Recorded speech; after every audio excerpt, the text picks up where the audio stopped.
Jadi gini, kan memang dari 34 kementerian menjadi 48 kementerian tentunya yang itu kan sebenarnya fungsi pemerintah kan sudah jelas ya di Undang-Undang Pemerintahan. Jadi yang dipecah itu kan fungsi-fungsi pemerintahan. Jangan lupa like, comment, share, and subscribe. Bye-bye. Nah, di setiap instansi pemerintah sudah ada pengampunya. Jadi pengampu ini tentunya yang akan kita serahkan ke kepada kementerian-kementerian yang baru. Jadi misalnya fungsi hukum, misalnya yang dulu memang yang menangani hukum di Kementerian Hukum, dia akan pindah. Yang menangani imigrasi dengan pemasyarakatan, dia akan pindah ke kementerian itu gitu. Jadi pegawainya akan mengikuti seperti itu gitu. Jadi mengerti masalah CPNS kan kita baru menyelesaikan kemarin gitu ya. Nanti formasinya pun kan masih formasi yang lama, nanti kita sesuaikan gitu. Jadi biar kementerian bergerak dulu ya, bekerja dulu. Kalau kuota 2025 CPNS apakah akan jadi lebih banyak dengan ini? Nanti kita lihat dulu, kan mereka harus melakukan peta jabatan lagi.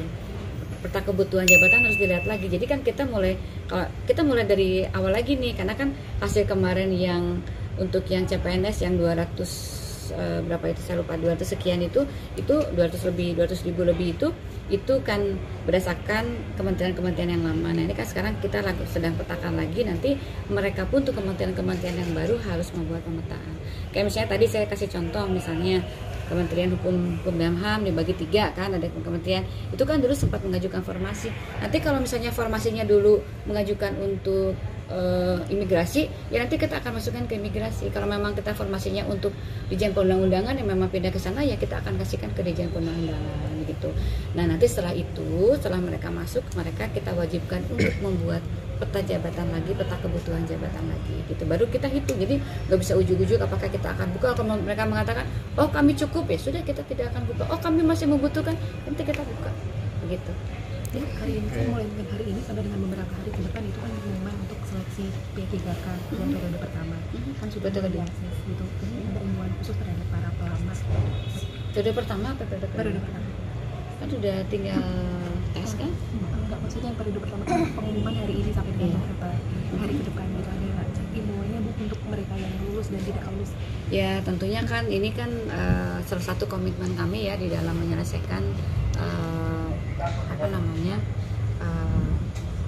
non-ASN yang terdata di BKN. Karena di dalam Undang-Undang Nomor 20 sendiri dinyatakan bahwa tahun depan sudah tidak diperbolehkan lagi instansi pemerintah. Jadi memang kita ingin menyelesaikan. Setelah itu kan nanti kita akan tentunya kalau memang kita membutuhkan P3K ya kita akan buka secara umum dan mereka akan berkompetisi ya. Tetapi ini kan memang kita menyelesaikan yang kemarin terdata di daerah ASN. Jadi kepada teman-teman ya memang kalau memang sudah sesuai dengan formasinya dan sesuai dengan formasi kemudian latar belakang pendidikan ya nanti kita begitu umumkan dan mereka akan mendapatkan NIP dan lain sebagainya. Itu sih. Kalau yang belum lulus untuk periode pertama ini kita kan buka komik kedua karena sepanjang dia ada terdata di BKN tentunya dia bisa mengikuti tahap 2 ya, karena memang komitmen kita itu adalah menyelesaikan yang 1,7 yang terdaftar di BKN. Kemudian yang kemarin TMS dan sebagainya kan sudah kita buka nanti untuk yang periode kedua.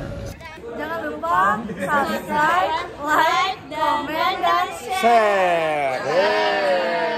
Gitu.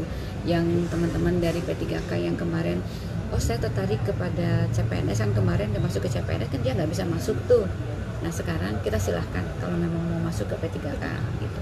Jadi kita buka karena komitmennya memang betul-betul ingin menyelesaikan 1,7. Tapi memang formasi yang diusulkan ke kami dari instansi itu tidak 1,7. Tapi bukan sekitar 1.017.000. Jadi memang misinya memang 1,7. Jadi kita sudah menyediakan 1,7, tetapi memang yang diusulkan ke kami kan kita nggak bisa yang mengusulkan kan dari instansinya pemerintah karena kebutuhan dari instansi masing-masing ternyata mereka mengusulkan tidak sejumlah yang di dalam datanya. Nah kepada para non-ASN yang terdata tadi tapi tidak ada formasinya nanti kita akan masukkan ke dalam mekanisme paruh waktu. Termasuk guru ya Bu? Iya semuanya. Gitu. Kalau memang tidak ada formasinya, tapi dia masuk data ASN, maka dia akan kita masukkan ke dalam paruh waktu. Makanya kemarin saya mengeluarkan surat itu supaya instansi pemerintah untuk sementara waktu untuk tetap menyediakan anggaran untuk mereka yang sekedar